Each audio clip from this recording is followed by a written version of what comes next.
I am joined by the great Vitor Belfort, who is fighting Chad Dawson in his Triad Combat debut, back with Triller, like you were for your last fight. How are you feeling about this fight with Chad Dawson? I'm feeling great. I'm excited. What a great competitor.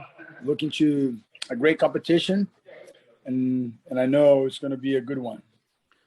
How different is he as a prospect? Because obviously it's a different sport, but what's different now than when you fought against Evander Holyfield later last year? So now we even the ground a little because I had this completely disadvantage against Holyfield. I'm going to his wall.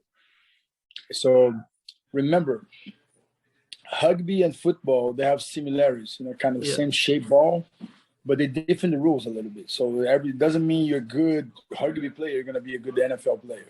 If you're a good NFL, you can be a good rugby player. So it's kind of even the ground, and I think Triad did an amazing job, and I'm excited for be able to literally step up and literally, show the world what, what boxing from MMA has a advantage in this type of rules.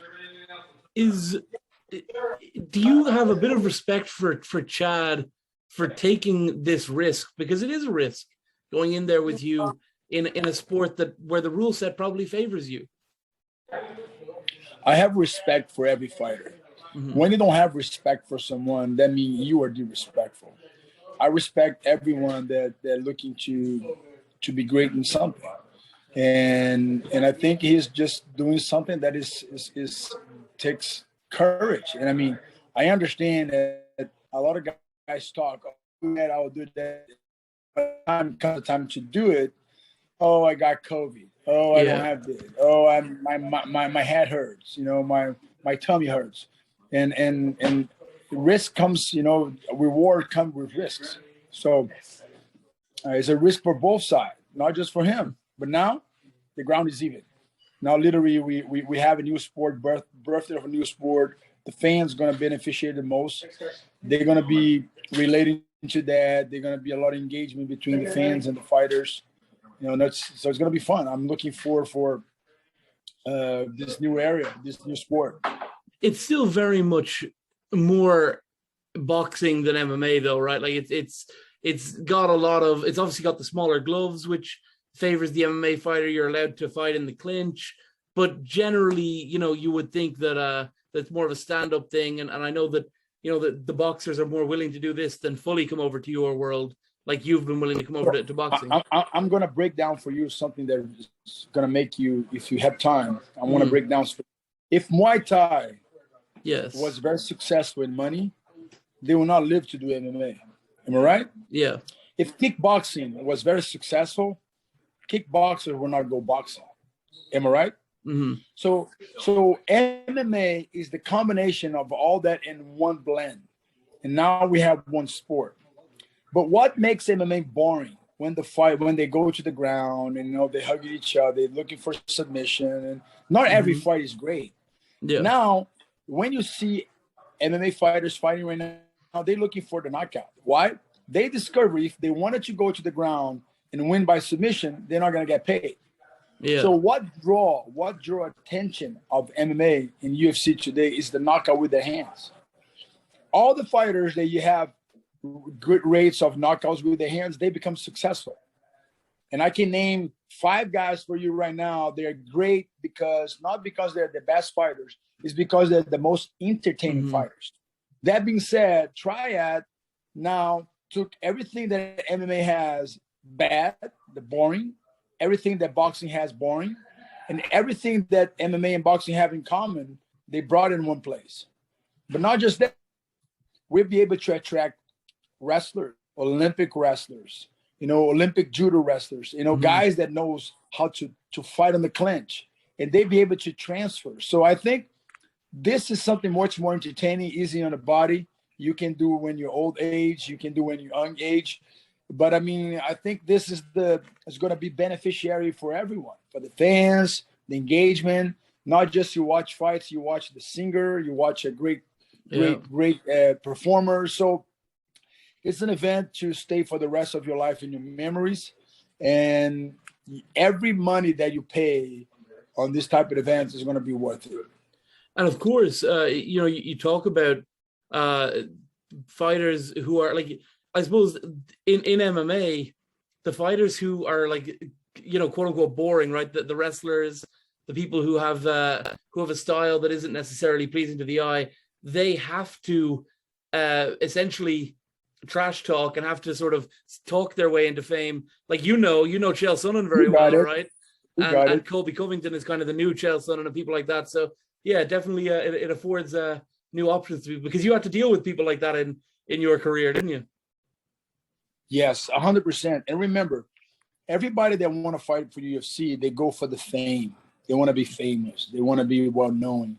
But when they go there, they end up, oh man, fame cannot pay my bills. Oh my God. And now we have Masvidal, a guy who really now he really fighting for his contract.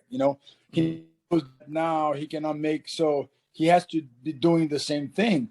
So every organization has their style of contract, of how you pursue from there. So right now, Triad came for keep fighting UFC. PFL fighters should come, boxing fighters should come. We want to work with every boxing promoter. We want to work with everyone, because at the end of the day, what makes the fight very entertaining in the fight is if the fighters are happy. Mm-hmm. We want every fighter happy. We don't want to slave anybody. We don't put anybody in contract. Best fight for the audience. Here is like in my gym. I own a fitness gym called Belfort Fitness Lifestyle. And we have 3 options. But one of the options, you pay and you can cancel anytime you want. You don't want to stay on my gym? We don't have to maintain you in the gym. The rest, you have a period. We get you a deal, but you have a period to stay. So the contracts are done in a ways that fighters are not. And when you discover that fame and notorious is not going to get you there, basically is the format, how the contract is done. So this is going to be a new sport. Birth of the new sport is the beginning. It's just the beginning, but we're giving the best fight.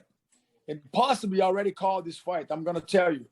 We want to make the next event, we want to call the dual fight. So it's going to be me and Junior Cigano versus the Tyson Fury brother and Tommy Fury.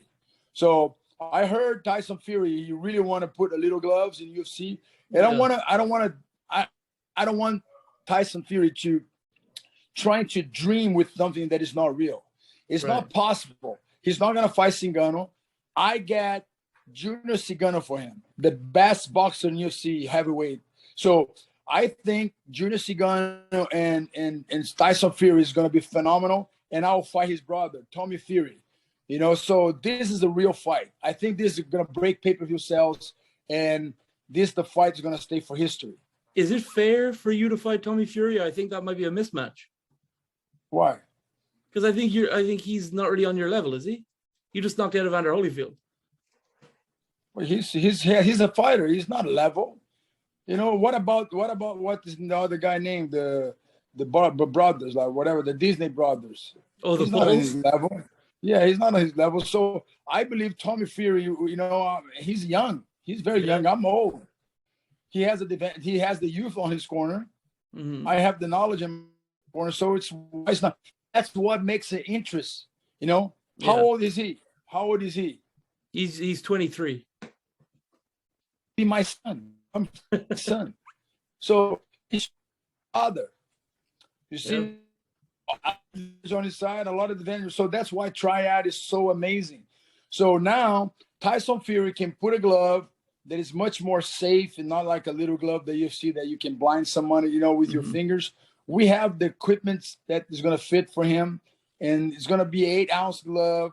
He will fight Junior Cigano on that kind of rule. And I think he's a real fighter, and his son is a great boxer. So we're going to test the waters, and the best man will win.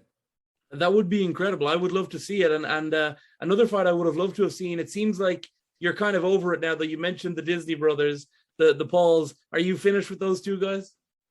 He's gone. He's gone. These boys, they're a joke. Mm-hmm. But who knows? They're a joke. Did you watch Shake's last fight against Woodley?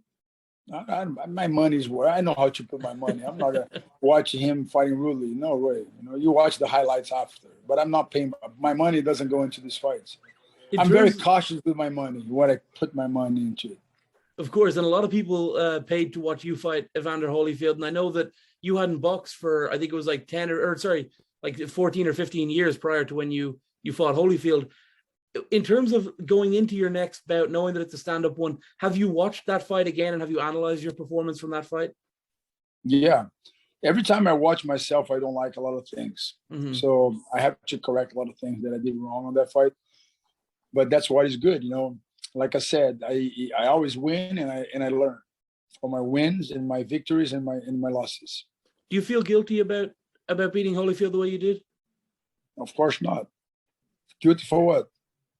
Well, you know, like he clearly probably shouldn't have been in there with someone of like I say, we were talking there about levels and stuff. Like he probably wasn't anywhere near the level he needed to be. All of you guys wrote, all of you reporters saying that I'm going to lose everything. I never said you would lose. Odds, not you, but I mean the odds was everything was against me, and I'm telling you, I went to fight Oscar De La Hoya.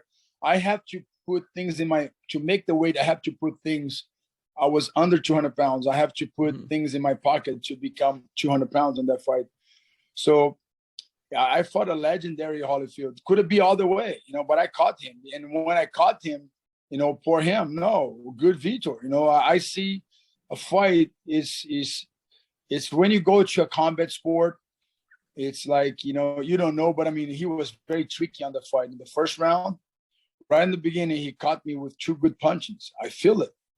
And then become a fight. And then I brought the fight to him. And of course, the age, we was at the advantage of the age, but you know, if Evander Holyfield crack you on your head, my friend, you're gonna go down. Yeah. Are you in any... Sorry, continue. And I crack him first. Do you have any interest still in fighting De La Hoya, or did he miss his chance? No, I'm gonna get him an opponent. I'm gonna get Joe Bro, the wrestler. A guy who never punched in his life, maybe he will fight him in a triad. But because fighting me, and I think if we sign the contract, he's going to get the Omicron this time. So you don't believe that he really was in hospital with COVID? Nobody believes. You believe? You know, I guess maybe. I mean, I've never seen anybody in as good shape as him. 5 days later, in 5 days later, he was okay. Yeah, it's true. I'm dying. I'm dying. 2 days later, hey, I'm good. I'm healthy. All right. I don't want to take up too much of your time. So I just want to ask, in terms of the people who are going to be buying this pay-per-view or buying tickets to the show, what can they expect when you step into the triangle against Chad Dawson? What will they see? They see action. They see the phenom. Just how it is. I'm going to go there for the knockout. I'm going to dominating Dawson. I'm going to impose my will, and I'm going to do what I'm paid for. You know, go there and entertain you guys. I promise you, every penny that you pay on this pay-per-view is going to be worth it.